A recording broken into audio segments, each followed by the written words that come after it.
Hello all, welcome back to excellent English.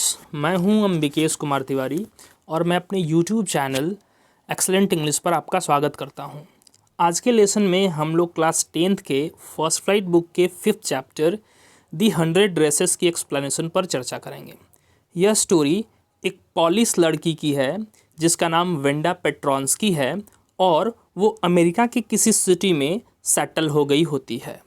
यह एक बहुत ही सेंसिटिव पीस ऑफ स्टोरी है जिसमें वेंडा पेट्रॉन्स्की की क्लासमेट्स उसके गरीबी का मजाक उड़ाती हैं तथा वेंडा पेट्रॉन्स्की सब कुछ टॉलरेट करते रहती है क्योंकि वह एक अनुशासित और कम बोलने वाली लड़की होती है।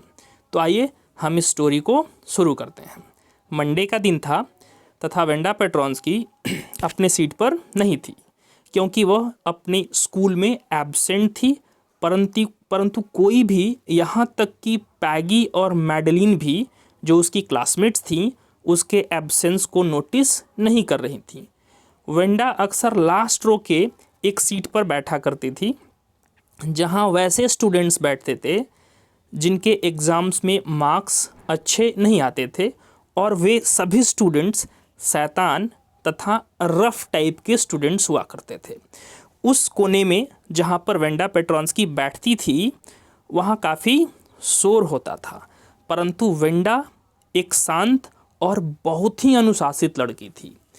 उसे कभी भी क्लास में हंसते या किसी से बात करते हुए नहीं देखा गया था।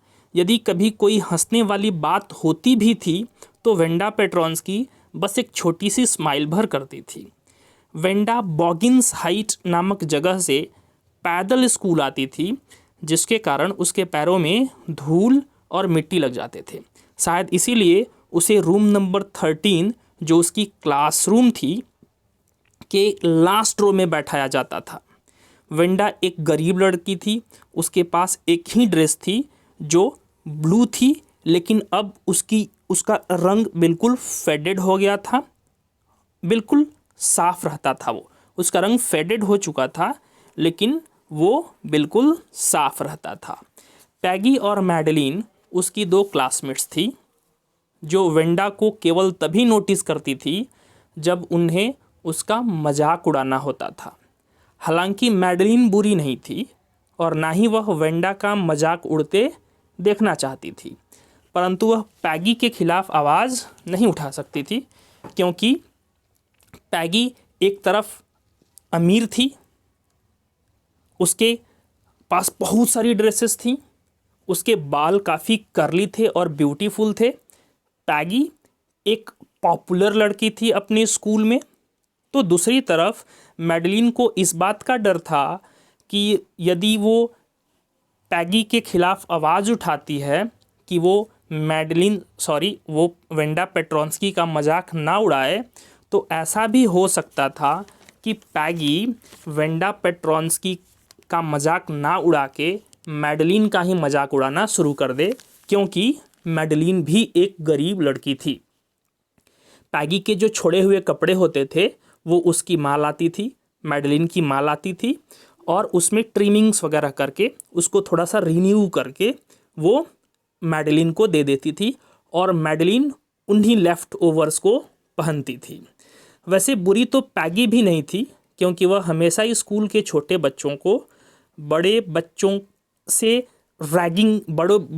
के रैगिंग से बचाती थी और वह यह हमेशा ख्याल रखती थी कि बड़े बच्चे छोटे बच्चों को बुल्ली न करें। यदि कभी कोई जानवर को कोई मिसट्रीट कर देता था तो वह घंटों रोया करती थी, परंतु वेंडा का मजाक उड़ाने का कोई भी मौका वह अपने हाथ से नहीं जाने देती थी। रूम नंबर 13 में ज़्यादातर बच्चों के नाम थॉमस, स्मिथ, ऑलेन, पैगी, मैडी जैसा हुआ करता था, जो कि अमेरिकन लॉजिक के हिसाब से सही था और अमेरिकन लॉजिक पर बेस्ड था। ऐसे में दूसरे बच्चों के लिए वेंडा पेट्रॉन्स्की एक अजीब सा और काफ़ी फ़नी सा नाम था। वेंडा का कोई फ्रेंड भी नहीं था, वह अकेली स्कूल आती जाती थी। वह अकेले दूसरे बच्चों को हॉपस्कॉच खेलते हुए देखा करती थी। पैगी, जो कि हमेशा सुंदर सुंदर ड्रेसेस पहनती और उसके बाल भी बहुत खूबसूरत और कर्ली थे, वह अक्सर वेंडा से पूछती कि तुम्हारे पास कितनी ड्रेसेस हैं। वेंडा बहुत शांति से जवाब देती 100 ड्रेसेस। हालांकि वेंडा के पास सिर्फ एक ही ड्रेस था जिसका रंग अब फीका पड़ चुका था। इस तरह से पैगी वेंडा का मजाक उड़ाती थी और सारी लड़कियां वेंडा पर खूब हंसती थी। फिर पैगी पूछती कि तुम्हारे पास जो 100 ड्रेसेस हैं वे सब सिल्क की होंगी ना। तो वेंडा बोलती कि हाँ, सब सिल्क की हैं और सब मेरे क्लोजेट में लाइंड अप रखी गई हैं। और फिर सारी गर्ल्स वेंडा पर खूब हंसती थी। फिर वो लोग पूछती थी कि तुम्हारे पास 100 ड्रेसेस हैं तो ऐसा भी तो होगा कि तुम्हारे पास 60 पेयर्स ऑफ शूज होंगे।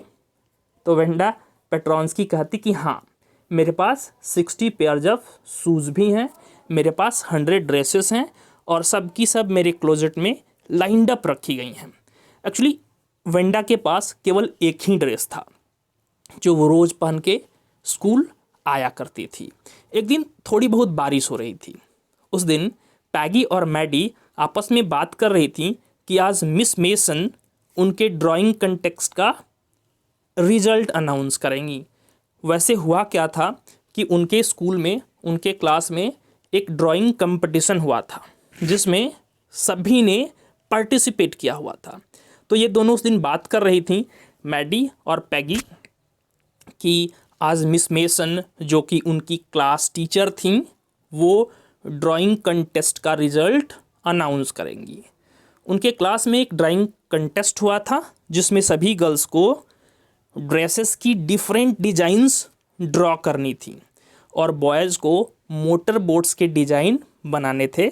जिसका ड्राइंग द बेस्ट होता वो विनर होता।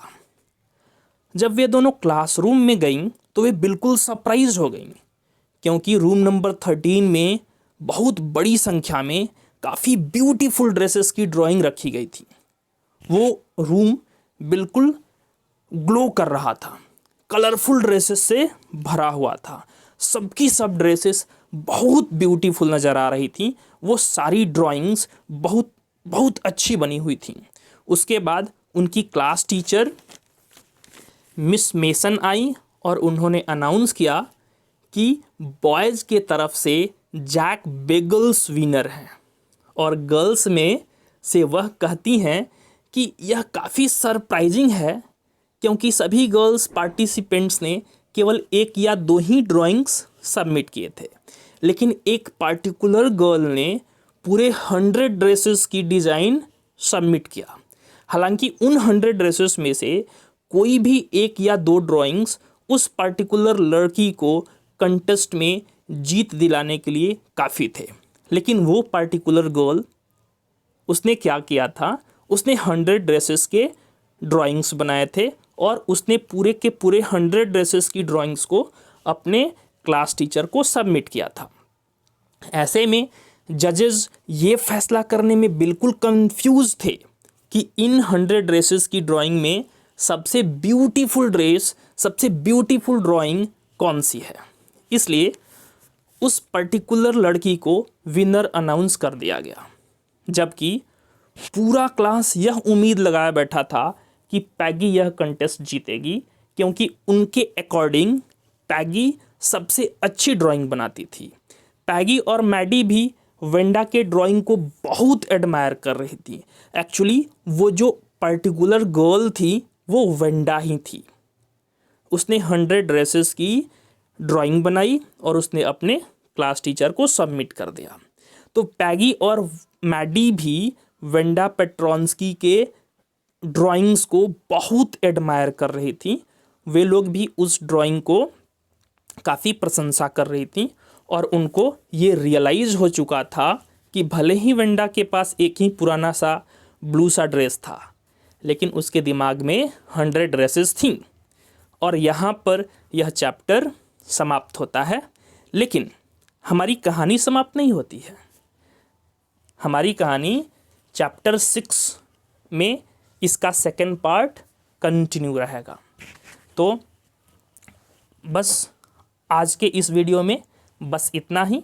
नेक्स्ट पार्ट हम लोग नेक्स्ट चैप्टर में स्टार्ट करेंगे।